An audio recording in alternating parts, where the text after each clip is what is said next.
Let's start with the ninth difference between expansion और extension in demand and increase in demand.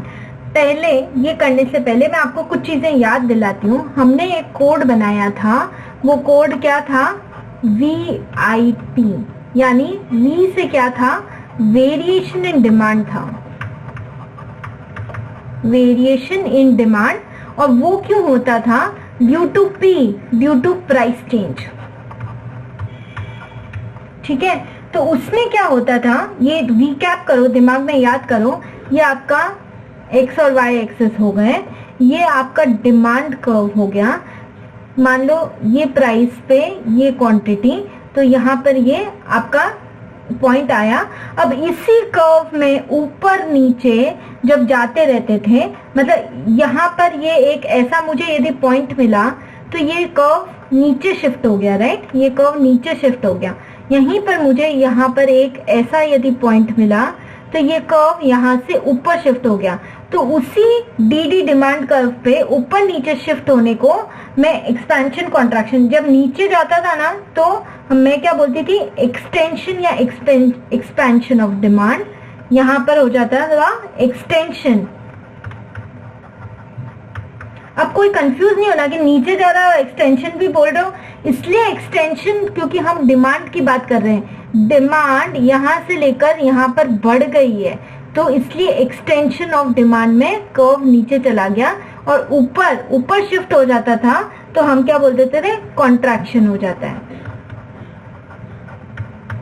Okay, that is due to change in price. Same demand curve में वो नीचे चले जाए तो extension या expansion, ऊपर चला जाए तो कॉन्ट्रैक्शन. अब प्राइस के अदर रीजंस भी तो हो सकते हैं अदर देन प्राइस, जो कि डिमांड चेंज करें. तो उस समय क्या होता था कि ये आपका डिमांड कर्व है, ओके, ये पूरा का पूरा राइट में शिफ्ट हो जाए या पूरा का पूरा लेफ्ट में शिफ्ट हो जाए. That reason is due to changes other than price. तो यहाँ पर मूव हुआ तो था आपका इंक्रीज इन डिमांड, और ये लेफ्ट हैंड साइड में मूव हुआ तो decrease in demand. Right hand side में मूव हुआ तो increase in demand. That is for reasons other than change in price. अब ये मैंने आपको याद करवाया. अब आप इसको सॉल्व करो. Extension or expansion of demand. Extension, expansion of demand refers to rise in demand or fall in price, other factors remaining constant. Rise in demand due to fall in price. Extension क्या हुआ? तब होगा जब price गिर गई. ये P price थी, ये प्राइस गिर के P1 हो गई, तो जो Q क्वांटिटी डिमांड कर रही थी, क्योंकि प्राइस गिर गई तो क्वांटिटी डिमांड करना ज्यादा कर दिया Q से Q1, तो इसके लिए क्या हो गया? एक्सटेंशन इन डिमांड हो गया. Okay, next increase in demand. जब पूरा का पूरा कर्व ही शिफ्ट हो जाता है राइट में. Increase in demand when more quantity is demanded at same price और same quantity is demanded at higher price. यानी कि प्राइस जनरली चेंज नहीं हुई, हमने बस जो क्वांटिटी डिमांडेड थी वो ज्यादा से ज्यादा या ज्यादा, क्योंकि इंक्रीज इन डिमांड है इसलिए उसी प्राइस पे हमने ज्यादा क्वांटिटी डिमांड करना स्टार्ट कर दिया. सेकेंड, हम पढ़ रहे हैं एक्सपेंशन और extension of demand. Extension of demand is due to fall in price. Extension of demand, price गिरी तो ये डॉट शिफ्ट होके नीचे आ गया, so it is due to fall in price. Other things remaining constant, और कुछ नहीं कम हुआ, प्राइस कम हुई. इन के it is case of variation of demand. सबसे पहले ही बोला कि एक्सपेंशन और कॉन्ट्रैक्शन दोनों ही प्राइस के चेंज, दैट इज प्राइस जब चेंज हो तो उसको क्या बोलते हैं? Variation in demand. Increase in demand is due to change in factors like income, habits, taste, population, etc. Price remaining constant, यानी ये जो प्राइस है ना, ये यहीं की यहीं अटकी हुई है, ये कुछ चेंज नहीं हुई है.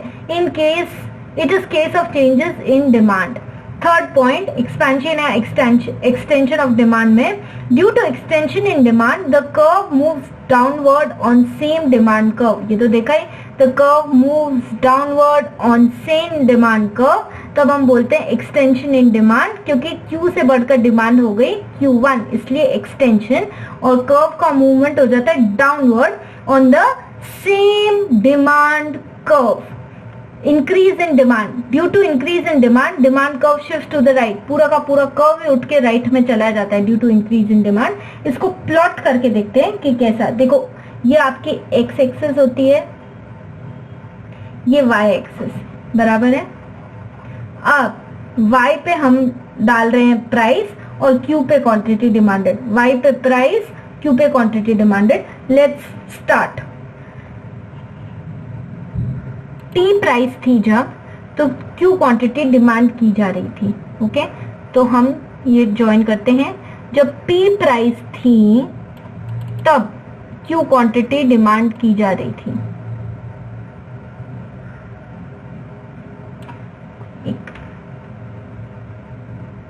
जब पी प्राइस थी तब क्वांटिटी डिमांडेड कितनी थी, क्यू। ये हो गई मैच। ओके, पी प्राइस पे क्यू क्वांटिटी डिमांडेड थी, प्राइस कम हो गई पी से P1, प्राइस रिड्यूस हो गई पी से P1। तो जब प्राइस रिड्यूस हो जाती है पी से P1 तो क्वांटिटी डिमांडेड इंक्रीज हो गई।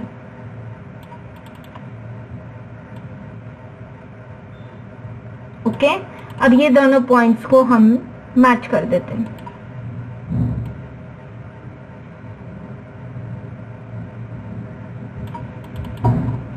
कैसे? पॉइंट्स देखो दोनों, you should use a scale to do it एकदम परफेक्टली। ओके, ये दोनों पॉइंट्स को हमने मैच किया तो मुझे डिमांड कर्व कौन सा मिल गया, डी डिमांड कर्व मेरा हो गया। जब पी प्राइस थी तो क्यू क्वांटिटी डिमांडेड थी, जब प्राइस घटके P1 हो गई तो क्वांटिटी डिमांड करना ज्यादा कर दिया। तो डाउनवर्ड स्लोपिंग कर्व है फ्रॉम लेफ्ट टू राइट। और ये जो यहाँ पर पॉइंट था ना, ये पॉइंट खिसक के नीचे आ गया। नीचे क्यों आ गया? क्योंकि क्वांटिटी डिमांडेड, प्राइस घटने के कारण मैंने क्वांटिटी डिमांडेड ज्यादा कर दी। तो ये वाला जो पॉइंट है ना, ये पॉइंट शिफ्ट होके नीचे आ गया। तो ये जो नीचे आया इसको मैं क्या बोलूंगी, एक्सटेंशन या फिर एक्सपेंशन। कई लोग कंफ्यूज होते हैं, एक्सटेंशन मतलब ऊपर जाना चाहिए ना, नहीं, क्वांटिटी डिमांडेड बढ़ी है, नीचे क्वांटिटी डिमांडेड है और वो बढ़ी है, तो फिर नीचे की साइड होगा ये वाला पोर्शन क्या, एक्सटेंशन। यानी कि डी डिमांड कर्व पे जब डाउनवर्ड नीचे की तरफ शिफ्ट हो जाए तो फिर क्या बोलेंगे, एक्सटेंशन। और ये ऊपर चला जाता तो बोलती मैं कॉन्ट्रैक्शन, राइट। तो जो प्राइस चेंज के कारण सेम डिमांड कर्व पे, दैट इज प्राइस घटने के कारण जब मैं क्वांटिटी डिमांडेड ज्यादा कर दूं तभी फिर सेम डिमांड कर्व में वो नीचे शिफ्ट होगा और उसको बोलेंगे एक्सटेंशन और एक्सपेंशन ऑफ डिमांड। अब इंक्रीज इन डिमांड देखते हैं। इसमें प्राइस तो कांस्टेंट ही रहनी है, तो वापस से हम प्राइस को कांस्टेंट रखते हुए, पी जब प्राइस है तो क्वांटिटी डिमांडेड कितनी है, क्यू। ओके, अब प्राइस तो सेम ही है, प्राइस तो चेंज हुई नहीं, तो पी प्राइस ही रखूंगी। अदर रीजंस चेंज हुए, जैसे कि है ना, इनकम चेंज हो गई या टेस्ट या पॉपुलेशन चेंज हो गई या जो कुछ भी अदर देन प्राइस चेंज हुआ, उसके कारण क्या हुआ कि जो पी प्राइस है वो तो वही रही, लेकिन फिर भी quantity demanded increase due to other reasons या फिर डिक्रीज भी हो सकती है। तो मैं यहाँ इंक्रीज का एग्जाम्पल दे रही हूँ क्योंकि इंक्रीज इन डिमांड पड़ रहे हैं, राइट। तो ये सेम, प्राइस तो सेम ही है लेकिन क्वांटिटी डिमांडेड मेरी इंक्रीज हो गई, तो इसको मैं इससे मैच कर रही हूँ, ठीक है। तो ये जो यहाँ पर पॉइंट था, पहले उसका डिमांड कर्व कैसे होता था, ऐसे। अब पूरा का पूरा डिमांड कर्व शिफ्ट हो गया राइट के अंदर और वो कैसे हो गया, ऐसे। Because of increase in demand the whole demand curve is shifting towards right. समझ में आया डिफरेंस? ये पूरा का पूरा कर्व शिफ्ट हो गया है टू द राइट और इसको हम बोलते हैं, ये जो डी कर्व था पूरा उठ के राइट में शिफ्ट हो गया डी। दिस इज, प्राइस तो कांस्टेंट ही है लेकिन वो राइट में शिफ्ट हुआ because of increase in demand. तो इस तरह से हम डिफरेंस करेंगे। वीआईपी याद रखना, प्राइस में जब चेंज होता है उसके कारण यदि डिमांड में चेंज हो रहा है तो दैट इज वेरिएशन, एंड जब other than price other factors के कारण डिमांड में चेंज हो रहा है तो वो क्या है, इंक्रीज इन डिमांड और डिक्रीज इन डिमांड। ओके।